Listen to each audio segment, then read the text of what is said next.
Kenapa? Utang adalah instrumen utama untuk pembiayaan APBN. Catat itu. Ya, utang adalah instrumen pokok untuk menutupi defisit anggaran. Ya. Nah, bandingkan dengan apa? APBN dalam daulah Islam gitu. Ya. Adakah langsung dipatok defisit sekian persen? Gak ada tuh. Apakah ada rasio dengan utang misalnya ditetapkan 60%? Gak ada itu. Ya. Kenapa? Disitulah bedanya gitu. Orientasi, ya, pemerintahan yang berbasis kapitalis pasti ada manfaat di situ. Apapun cara dilakukan gitu. Ya. Apakah cara itu bisa menggilas rakyat, menjalimi rakyat? Bagi mereka gak ada masalah gitu. Ya penting apa? Ya bisa berjalan gitu. Nah, dari efek utang ini kejaliman apa yang dirasakan oleh rakyat? Dengan alasan apa? Ya. Utang tadi untuk apa? Pembiayaan pembangunan. Zaman Jokowi ini katanya ada 4 sektor yang utama. Pertama, Pak, infrastruktur. Ya, dengan bangganya Jokowi mengatakan apa? Pembangunan jalan tol. Pembangunan apa lagi? Pelabuhan, bendungan, pabrik-pabrik macam-macam gitu. Dari utang, Bo. Ya. Kalau dari utang nggak usah kuliah pun atau nggak usah punya ijazah dah.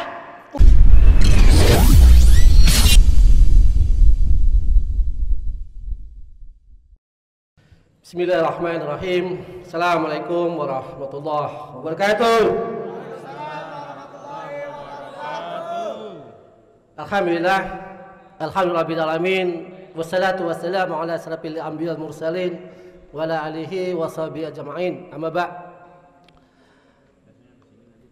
Kali ini tema yang saya bawakan cukup ngeri-ngeri sedap. Iya, ngeri-ngeri sedap.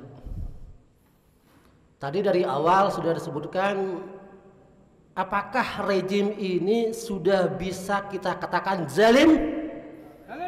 Sekali lagi, apakah rejim ini sudah layak kita katakan rejim yang zalim?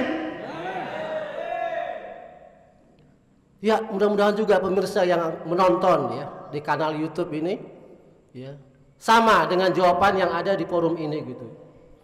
Nah, pertanyaan kritisnya adalah fakta-fakta kezaliman apa yang bisa kita bongkar dari rejim ini supaya rakyat ini jelas-jelas mengatakan bahwa rejim yang sekarang berkuasa adalah jelas-jelas rejim yang zalim. Ya. Saya akan bongkar 3 bidang fakta, ya, yang jelas-jelas bisa memberikan klarifikasi bahwa statement yang tadi kita katakan bahwa rejim ini adalah rejim yang sudah masuk kategori zalim, ya, bukan zalim lagi, tapi apa? Super zalim. Ya, kalau zalim masih biasa, ini supernya gitu loh. Ya. Nah, bidang pertama saya angkat bidang ekonomi. Nah, kezaliman di bidang ekonomi apa yang kita rasakan hari ini gitu. Ya. Saya nggak tahu lagi memulai dari mana gitu. Saking banyak sistemiknya kezaliman di negeri ini, kita akan memulai dari mana dulu gitu. Ya. Kezaliman yang begitu sistemik, ya. Nggak tahu mana ujung mana pangkal, seolah apa? Melingkar, semua sistem kena gitu. Kita mulai dari A, B, C, D dan seterusnya sampai Z. Nanti berbalik lagi ke A gitu. Seolah membuat suatu apa? Lingkaran setan yang tak berujung dan tak bertepi gitu. Nah, oke, yang pertama ekonomi gitu. Saya angkat terkait dengan apa? Hutang. Ya. Data terakhir Kementerian Keuangan melaporkan posisi utang pemerintah hingga 31 Januari 2003 mencapai 7.754,98 triliun. Setara dengan 38,56% dari produk domestik bruto PDB. Ya, bayangkan 7.754,98 triliun. Ya. Nah, berikutnya rasio utang tersebut, ya, konon katanya masih aman, kata Sri Mulyani. Ya, lagi-lagi ya. Kalau Mbak Sri mengatakan lagi aman, itu buktinya apa? Bahaya. Bahaya. Jadi jangan percaya omongan Sri Mulyani. Dia ngomong aman-aman itu artinya apa? Kebalikannya. Ya. Buktinya kenapa? Nah, dia mengatakan masih lebih kecil dari 60% yang seperti yang diundang-undangkan gitu. Ya, 38,56% memang secara angka lebih kecil dari 60%. Tapi secara angka psikologis sudah mencapai hampir 40%, itu sudah lampu kuning. Mendekati merah. Ya. Nah, berikutnya dia katakan lagi kenapa? Defisit fiskal masih di bawah 3%. Ya, lagi-lagi Mbak Sri mengatakan seperti itu, masih aman. Kenapa? Karena defisitnya masih di kisaran angka 2% sekian. Ya.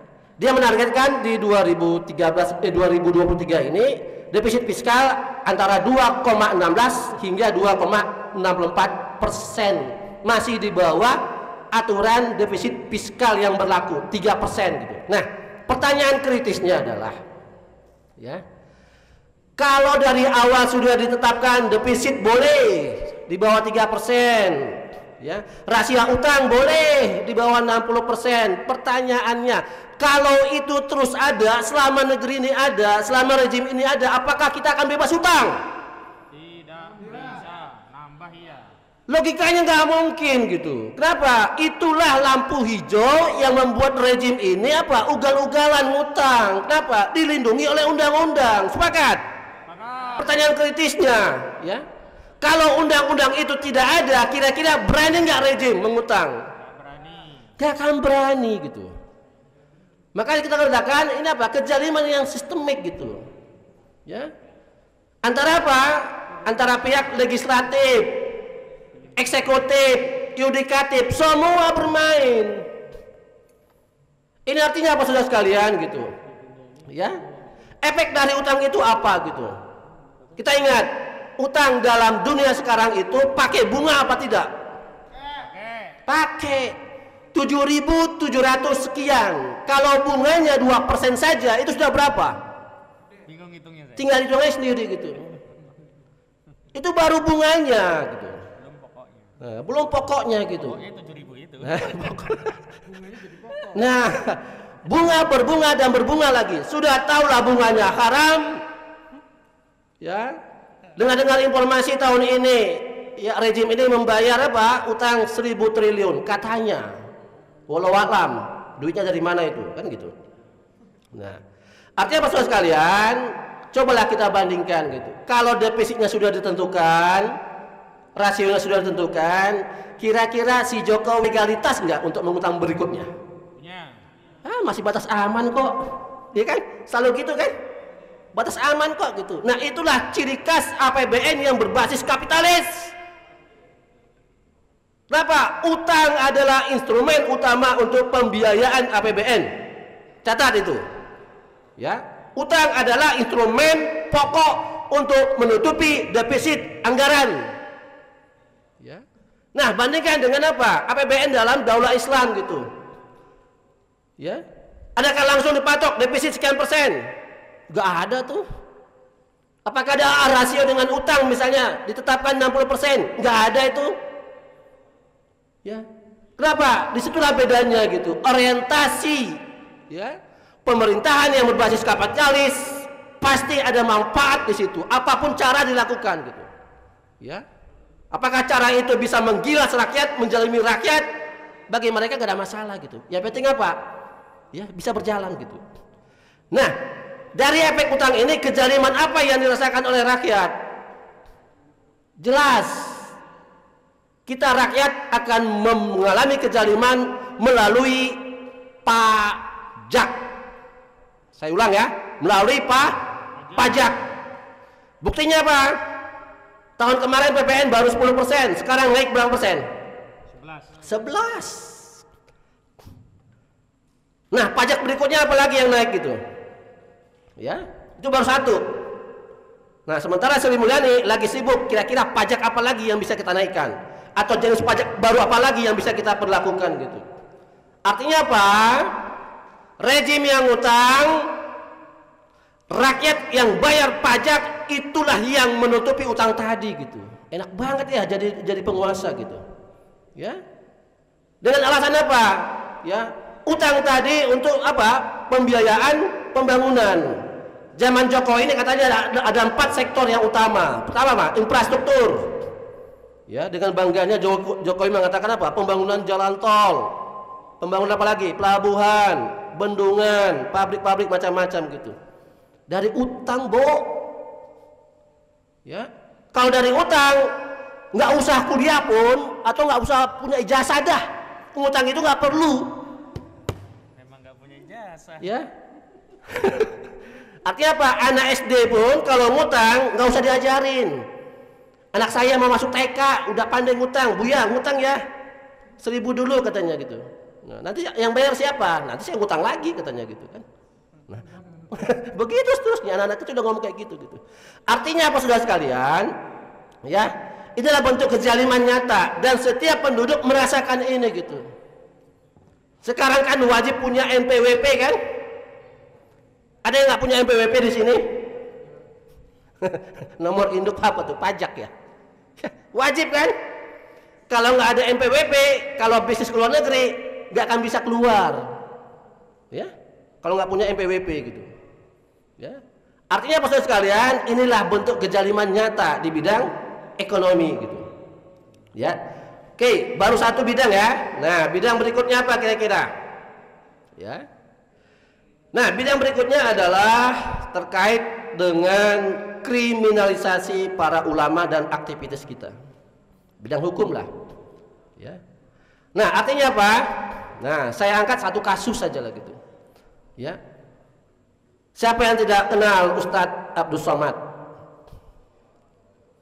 Ya, ini kebetulan satu alma mater dengan saya, sama-sama dari lulusan Universiti Kebangsaan Malaysia. Cuma beda fakultas saya dengan dia. Ya. Sama-sama dari Sumatera Utara. Ya. Benar. Dan beda nasib. Cuma beda nasib gitu ya. Nah, dan beda sedikit pendapatan itu kalian. Nah, artinya apa? Pernah diadukan oleh organisasi masyarakat Horas Bangsa Batak. Ya, bukan saya ya, walaupun saya orang Batak, tapi saya bukan mengadukan dia gitu, ya. Nah, pernah melaporkan Ustadz Abdul Somad ke Polda Metro Jaya. Ya. Beliau dilaporkan ke polisi terkait pernyataan dalam sesi tanya jawab ceramah tentang salib yang viral di media sosial yang dianggap melakukan penodaan agama sebagaimana dimaksud dalam pasal 156 KUHP. Nah, nomor laporannya ada tuh. Nah, jelas. Nah, kira-kira pihak polisi akan cepat nggak merespon aduan-aduan seperti ini? Ini pengacara udah ngalaman ya. Kalau yang melaporkan pro rejim, kira-kira cepat nggak diproses? Cepat.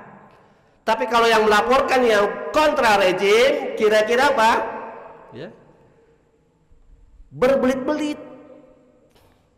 Ya, walaupun sebenarnya isi ceramah beliau itu tidak ada kaitan sama sekali untuk melecehkan agama, enggak gitu. Ya, ya, murni hanya menjelaskan bagaimana apa posisi terkait dengan apa salib tadi gitu. Ya, bukan pelecehan gitu. Ya, tapi faktanya apa? Dilaporkan gitu. Ya. Nah, kalau dilaporkan seperti itu, kira-kira yang dibahas bukan tentang itu, tapi yang dilaporkan beda. Itu kezaliman bukan? Jelas kezaliman gitu. Ya. Dengan dalih apa? Ya. Penodaan agama katanya. Aneh gitu loh. Masa seorang ustadz menodai agama orang lain? Logikanya nggak mungkin gitu. Ya. Nggak mungkin gitu. Ya. Tapi faktanya adalah seperti itu gitu. Nah, itu baru satu kasus Ustadz Abdul Somad. Kasus-kasus yang lain banyak, nggak usah disebutkan lah gitu. Ya. Top kasusnya apa? Kita udah sama tahu lah. Kasus apa? Imam besar Habib Rizik Syihab gitu. Ya. Itu apa? Sesuatu yang benar-benar murni masalah hukum atau ada masalah lain di balik itu gitu. Ya. Ya. Pasti ada masalah lain, bukan hanya sekedar apa? Murni hukum. Tidak mungkin gitu. Nah, begitu juga dengan apa? Aktivitas yang lain gitu. Yang terkait dengan apa? Kritik atau muhasabah kepada rejim gitu. Selalu apa? Didahulukan apa? Bahasa wewenang, bahasa kekuasaan gitu. Ya. Pokoknya kalau tidak sesuai dengan keinginan rejim, nah ntar lu akan merasakannya gitu. Ya. Kalau kita katakan apa? Pendekatan yang dilakukan apa? Pendekatan apa? Boleh saya katakan pendekatan preman gitu. Ya. Mumpung lagi berkuasa, ya, menggunakan powernya gitu. Ya. Ini luar biasa pendekatan seperti ini gitu. Ya. Nah, itu fakta yang kedua, bidang hukum, yaitu kriminalisasi ulama dan para aktivis. Nah, yang ketiga ada apa? Ya, bidang sosial kemasyarakatan. Ya. 2017 yang lalu, ya, kita dihebohkan dengan kasus dicabutnya Badan Hukum Perkumpulan oleh rejim Jokowi, ya, melalui menterinya Jokowi pada saat itu, ya, mencabut BHP ormas yang namanya apa? Hizbut Tahrir Indonesia, HTI gitu. Ya, pertanyaannya gitu, ya, kesalahan apa yang dilakukan HTI sehingga BHP-nya dicabut? Apakah membahayakan negara? Tidak juga. Apakah ada anggotanya yang korupsi? Tidak juga. Adakah anggota HTI yang membuat keonaran di masyarakat? Ternyata tidak juga gitu. Nah, pertanyaannya, kenapa dicabut? Padahal Undang-Undang Dasar sendiri menjamin, ya, hak setiap warga negara untuk berserikat dan berkumpul. Ya, pasal 28 Undang-Undang Dasar, konstitusi melindungi gitu. Nah, artinya apa? Tuduhan-tuduhan yang dilakukan oleh rejim pada dasarnya apa? Tidak bisa dibuktikan. Nah, pertanyaannya, kalau tidak bisa dibuktikan, tapi dengan kekuatan pengadilan yang dipegang oleh rejim bisa memutuskan yang sesuatu apa? Sesuatu yang sangat menzalimi, ya. Sesuatu yang membuat apa? Perasaan umat ini apa? Menjadi apa? Ketar-ketir gitu. Ya. Setiap yang berseberangan dengan rejim pasti berhubungan dengan apa? Masalah hukum gitu. Padahal belum tentu masalah yang dituduhkan itu menjadi suapa kebenaran gitu. Nah, begitu juga dengan apa? Teman-teman ormas di FPI, SKT-nya apa? Tidak diperpanjang gitu, atau tidak diterbitkan gitu. Artinya apa, saudara sekalian? Hanya permasalahan administratif saja dua ormas ini, ya, tanda petik, ya, dikriminalisasi dan dicap sebagai organisasi terlarang. Padahal tidak ada produk hukum yang membuat dua ormas ini sebagai organisasi terlarang di Indonesia, kecuali PKI. Ya. Selagi kami mengatakan kecuali PKI gitu. Nah, artinya apa, saudara sekalian? Ya, untuk membongkar fakta-fakta kejaliman rejim ini gitu, nggak mungkin dalam tempo waktu hanya 20 menit saya menjelaskan gitu, nggak mungkin gitu. Ya. Tapi cukuplah tiga ini, ya, mewakili sektor ekonomi, hukum, dan sosial kemasyarakatan, ya, membuktikan bahwa rejim ini sama sekali gitu, ya, tidak punya hati nurani gitu, ya, tidak punya hati nurani kepada apa? Rakyatnya sendiri gitu. Nah, terakhir dari saudara, ya, kalau udah seperti ini gitu, kira-kira apakah kita berdiam terus dengan sikap rejim seperti sekarang ini? Jelas tidak gitu. Nah, kalau kita bersuara malam ini, kira-kira apakah ini bukan bagian dari sebuah perjuangan untuk mengingatkan rejim sudah melakukan kezaliman yang begitu nyata, ya? Belum lagi kita bongkar, ya, fakta-fakta kezaliman yang lain gitu. Luar biasa memang rejim ini gitu. Tapi anehnya rejim ini tidak merasa berbuat zalim. Dan itu juga mendapat dukungan dari apa? Para buzzer dan pendukung-pendukung fanatiknya gitu. Ya. Jadi meminjam istilah Bang Egy Sujana, kayaknya Jokowi itu presiden sebelah Indonesia. Ya, sebelah Indonesia. Sementara yang lain sebelah yang lain tidak. Artinya apa? Kalau seperti ini perlakuan rejim kepada umat Islam, kepada rakyatnya, jelas masuk kategori apa? Zalim. Baik, terakhir sebagai kesimpulan, ya. Jadi kezaliman rejim ini sudah terbuka di depan mata gitu. Jadi kalau ada yang masih mengatakan rejim ini tidak zalim, silakan buka mata, ya, buka telinga, pakai hati nurani gitu. Apakah Anda masih mengatakan rejim ini baik-baik saja gitu, ya? Oke, seperti biasa sebelum saya tutup, karena sudah tengah malam, Kita akan berpantun dulu sebagai penutup. Ya. Surya tenggelam di telan kabut malam. Indonesia terpuruk di persimpangan kegelapan. Terpuruk kezaliman tirani rezim, kezaliman oligarki kapitalis Jokowi. Setetes embun di daun jati, lamban bergulir jatuh ke tanah. Saatnya rezim Jokowi dihentikan. Syariat dan khilafah sebagai gantinya. Allahu Akbar. Demikian, terima kasih. Assalamualaikum warahmatullahi wabarakatuh.